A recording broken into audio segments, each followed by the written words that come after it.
आज हमारे सामने आदिकाल के भारतीय साहित्य का एक बहुत ही दिलचस्प हिस्सा है, जैन साहित्य।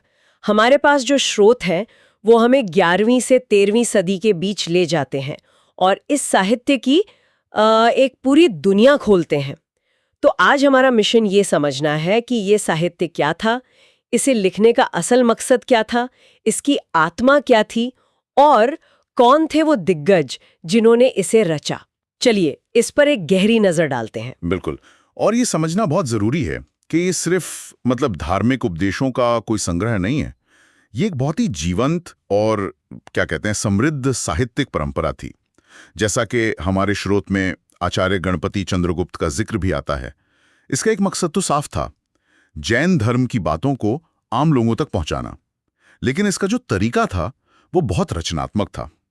कवियों ने पुराने मिथकों को, महापुरुषों की कहानियों को उठाया और उन्हें एक बिल्कुल नए दिलचस्प अंदाज में पेश किया। और ये सब उस भाषा में लिखा गया था जिसे अपभ्रंश कहते हैं, है ना। स्रोत बताते हैं कि ये उस समय की आम बोलचाल की भाषा थी, जिससे बाद में हिंदी, गुजराती जैसी आज की भाषाएं निकली। तो एक तरह से हम हिंदी की जड़ों को देख रही हैं। आपने बिल्कुल सही पकड़ा। ये संस्कृत के पांडित्य से हटकर लिखा गया साहित्य था, आम आदमी की भाषा में, और शायद इसीलिए ये इतना लोकप्रिय और प्रभावशाली हो पाया।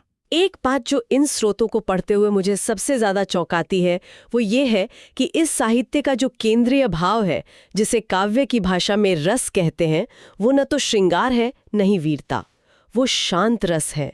ये तो उस जमाने की जो मुख्य धारा की काव्य परंपरा थी उससे बिल्कुल ही अलग बात है। यही इसकी सबसे बड़ी पहचान है और इसका सबसे क्रांतिकारी पहलू भी। सोचिए, उस दौर में जब ज्यादातर कविताएं या तो राजाओं की वीरता के कसीदे पढ़ रही थीं या फिर प्रेम कहानियों में डूबी हुई थीं, तब शांत रस को केंद्र में रखना ये एक बहुत बड़ा वैचारिक बदलाव था। ये कहना था कि असली जीत युद्ध के मैदान में नहीं बल्कि मन के अंदर होती है। असली नायक वो नहीं जो दुनिया जीतता है, बल्कि वो है जो अपनी इच्छाओं को जीत लेता है। मतलब इसका जोर बाहरी दुनिया के बजाय भीतरी दुनिया पर था। स्रोतों में त्याग भाव पर बहुत बल दिया गया है। एक जगह साफ लिखा है कि स्त्री, धन और पुत्र का मोह त्यागने पर जोर था। मुझे पढ़ते हुए ये सवाल आया कि क्या ये साहित्य थोड़ा उपदेशात्मक, मतलब प्रीची नहीं हो जाता। एक तरफ तो हम इसे साहित्य कह रहे हैं, लेकिन दूसरी तरफ लिखा है कि इसका जोर सदाचार और धार्मिक चिंतन पर था। तो ये थोड़ा कंफ्यूजिंग है। ये कविता थी या उपदेशों का संग्रह? ये बहुत अच्छा सवाल है और इसका जवाब है दोनों। हाँ, ये उपदेश मूलक तो है, बिल्कुल है, पर उबाऊ नहीं। यही तो इन कवियों की खूबी थी। उन्होंने अपनी बात कहने के लिए रास, चरित और फागु जैसी शैलियों का इस्तेमाल किया। इनमें से रास शैली सबसे ज्यादा लोकप्रिय हुई। ये असल में लोकगीतों पर आधारित एक गेय रूप था, जिसे गाया जा सकता था और शायद नृत्य के साथ प्रस्तुत भी किया जाता था। तो आप कल्पना कीजिए, धर्म की गहरी बातें एक मनोरंजक गीत नाटिका के रूप में लोगों तक पहुंच रही थीं। उपदेश भी था और कला भी। ये तो दिलचस्प है। तो अगर इस साहित्य का मूल भाव शांति और त्याग था, तो इसे लिखने वाले महानायक कौन थे? हमारे स्रोतों में सबसे पहला और शायद सबसे बड़ा नाम स्वयंभू का आता है। उन्हें अपभ्रंश का वाल्मीकि तक कहा गया है। ये तो बहुत बड़ा किताब है। और वे इसके हकदार भी थे। स्वयंभू 8वीं सदी के एक महान कवि थे, इसमें कोई शक नहीं। उनका सबसे प्रसिद्ध ग्रंथ है पौमचर्यु। पौमचर्यु? हाँ, जिसका मतलब है पद्मचरित, और इसे जैन रामायण भी कहा जाता है। अच्छा। इसमें 5 कांड और लगभग 1200 श्लोक हैं। और दिलचस्प बात यह है कि इसे पूरा उनके बेटे त्रिभुवन ने किया था। अरे वाह, मतलब एक पिता पुत्र की साहित्यिक विरासत। बिल्कुल। और ये सिर्फ वाल्मीकि की रामायण की नकल नहीं है, है ना। स्रोतों के अनुसार इसमें पात्रों को बिल्कुल अलग नजरिए से देखा गया है। राम को यहाँ एक आदर्श जैन पुरुष के रूप में दिखाया गया है जो अंत में मोक्ष प्राप्त करते हैं, और रावण को एक दुखद नायक के रूप में। बिल्कुल सही। ये एक तरह की रीटेलिंग है जो वाल्मीकि की कहानी को जैन दर्शन के चश्मे से देखती है। और यही वजह है कि राहुल सांकृत्यायन जैसे बड़े विद्वान ने स्वयंभू को हिंदी का पहला महान कवि कहा। वो भाषा और कहानी कहने की कला के उस्ताद थे। स्वयंभू के बाद एक और बड़ा नाम स्रोतों में बार बार आता है, पुष्पदंत। अगर स्वयंभू अपभ्रंश के वाल्मीकि थे, तो पुष्पदंत को अपभ्रंश का व्यास माना जाता है। उन्होंने खुद को एक उपाधि भी दी थी, अभिमान मेरु। हाँ, अभिमान मेरु, यानी गर्व का पर्वत। तो कवियों में उस जमाने में भी आत्मविश्वास की कोई कमी नहीं थी। बिल्कुल नहीं थी।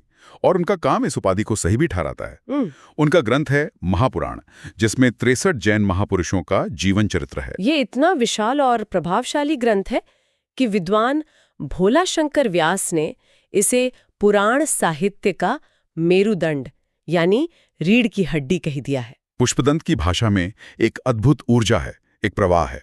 वे अपने आत्मविश्वास को अपने काव्य से सही साबित करते हैं। इन बड़े नामों को जानने के बाद एक और दिलचस्प बहस जो स्रोतों से निकल कर आती है वो है हिंदी की पहली रचना कौन सी है। इस पर तो काफी अलग अलग दावे हैं। ऐसा लगता है जैसे हर विद्वान का अपना पसंदीदा उम्मीदवार है। हाँ, ये एक बहुत ही रोचक अकादमिक बहस है और ये हमें ये समझने में मदद करती है कि साहित्य को कैसे देखा जाता है। इस बहस में मतलब दो बड़े नाम सबसे आगे आते हैं। एक तरफ डॉक्टर नगेंद्र जैसे विद्वान हैं। वो आचार्य देवसेन के ग्रंथ श्रावकाचार को हिंदी की पहली रचना मानते हैं। ये 933 ईस्वी में लिखा गया था श्रावकाचार। हाँ। इसमें है क्या? इसमें 250 दोहों में एक गृहस्थ जैन को अपना जीवन कैसे जीना चाहिए इसके नियम बताए गए हैं। ये एक तरह की सीधी सादी आचार संहिता या कह ले कि गाइड बुक है। ठीक है, तो ये एक दावा हुआ। और दूसरा बड़ा दावा गणपति चंद्र गुप्त जैसे विद्वान करते हैं। वे शालिभद्र सूरी के भरतेश्वर बाहुबली रास को पहली रचना मानते हैं। अब देखिए, ये कोई उपदेशात्मक ग्रंथ नहीं है, बल्कि एक सुंदर काव्य रचना है। इसमें भरत और बाहुबली दो भाइयों के बीच सत्ता संघर्ष और फिर बाहुबली के त्याग की कहानी है। तो बहस इस बात पर है कि हम पहली रचना किसे माने, एक सीधे साधे उपदेश को या एक साहित्यिक कहानी को? बिल्कुल। क्या पहली रचना का आधार सिर्फ समय है या उसकी साहित्यिक गुणवत्ता भी है? यही मूल सवाल है। ये तो वाकई दिलचस्प है। ये सिर्फ तारीखों की लड़ाई नहीं बल्कि साहित्य की परिभाषा की लड़ाई है। इसी सिलसिले में एक और ग्रंथ का जिक्र है, उपदेश रसायन रास। इसे क्यों महत्वपूर्ण माना गया है? उसे जिनदत्त सूरी ने लिखा था और उसे जैन रास परंपरा का पहला ऐतिहासिक ग्रंथ माना जाता है। मतलब वहां से इस रास शैली का एक व्यवस्थित रूप हमें मिलना शुरू होता है, जो बाद में बहुत फला फूला। हमारे स्रोतों में एक और ऐसे व्यक्तित्व का जिक्र है जो कवि से कहीं ज्यादा थे, 12वीं सदी के आचार्य हेमचंद्र, जिन्हें कली काल सर्वज्ञ की उपाधि मिली थी, यानी कलियुग के सब कुछ जानने वाले। ये तो किसी इंसान के लिए लगभग असंभव सी उपाधि है। हेमचंद्र सिर्फ एक कवि नहीं थे, वे अपने आप में एक इंस्टीट्यूशन थे, एक चलता फिरता विश्वविद्यालय।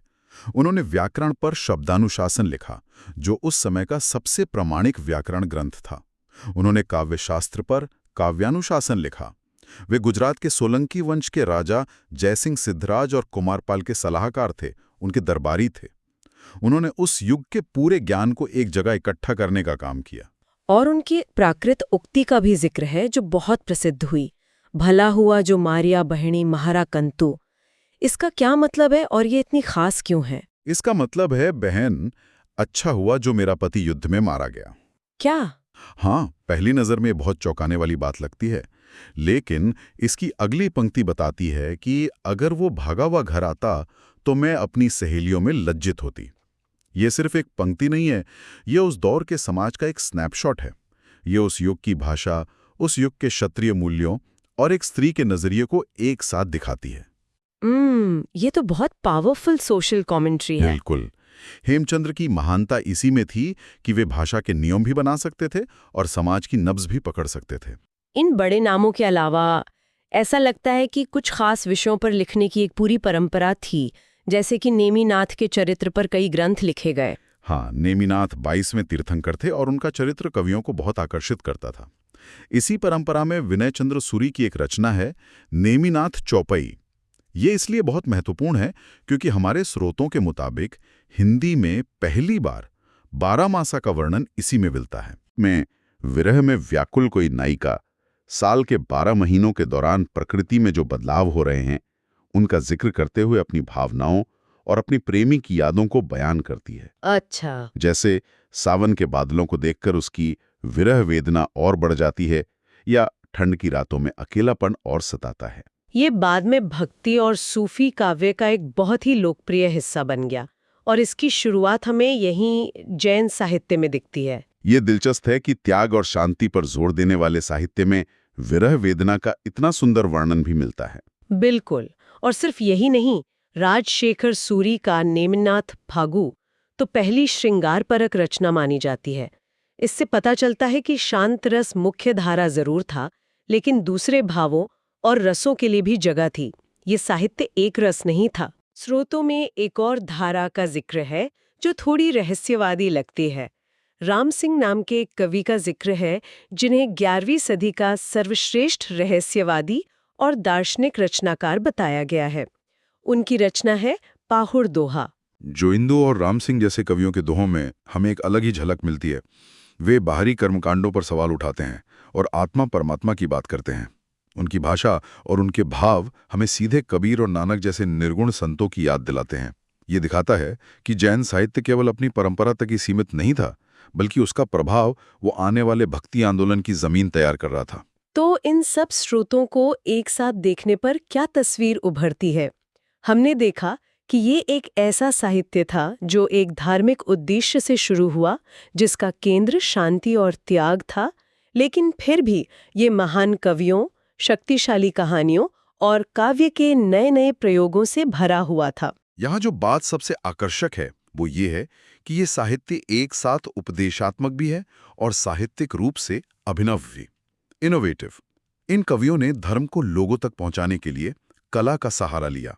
उन्होंने रास जैसी लोक शैलियों को साहित्यिक बनाया, जैन रामायण जैसे महाकाव्य रचे और 12 मासा जैसे नए काव्य रूप गढ़े। ये साहित्य सिर्फ मठों और मुनियों के लिए नहीं था, ये आम लोगों के लिए था, उनकी अपनी भाषा में। एक ऐसी परंपरा जिसने आने वाली सदियों की भाषा और कहानी कहने की कला को एक नई दिशा दी है।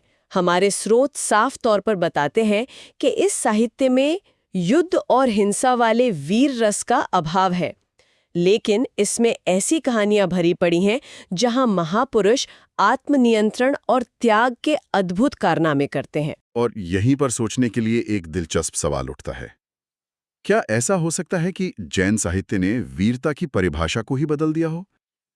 क्या उसने वीरता को युद्ध के मैदान से हटाकर मन के भीतर के संघर्ष पर केंद्रित कर दिया, कि असली बहादुरी किसी को मारने में नहीं, बल्कि अपने क्रोध, अपने अहंकार और अपने मोह को मारने में है? ये साहित्य हमें सोचने पर मजबूर करता है कि एक नायक होने का असली मतलब क्या है।